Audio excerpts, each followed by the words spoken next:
Have you ever been left out of an inheritance, only to find out you'd been given the most valuable thing anyway? My grandmother Elena divided her estate with meticulous detail, the jewelry to my aunt, the house to my cousin's eldest son, the bank accounts split as scholarships for the grandchildren. When the notary finished reading, my name wasn't mentioned in a single clause, and the whole room avoided looking at me, as if omission were contagious. I smiled and said it was fine, but that night I cried in the kitchen out of pure rage, because I was the one who cared for her through every one of her final years.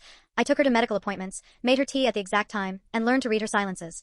The next morning, the lawyer called me to pick up a box with no monetary value that she had left separately, with instructions not to mention it during the public reading. It was a rusted tin, dented in one corner, filled with handwritten recipe notebooks, yellowed newspaper clippings, and Polaroids of us laughing while baking cakes. Tucked between the pages were envelopes with folded bills and notes in blue ink. Spend this only on real butter. Use this for seasonal strawberries. At the bottom was an old key wrapped in paper, with an address, her old rented apartment. I went that same afternoon. Inside, the kitchen was intact, arranged as if she'd left it the night before. Cream-colored tiles, professional utensils hanging in size order, glass jars with handwritten labels. On the counter, a note in her handwriting. This is yours. Bake for the people, they will pay. I sold my furniture, moved in, and started selling cakes. The first customers were curious neighbors. 6 months later I paid the rent entirely with my earnings and lit the oven with the gas key she'd labeled, for your first customer.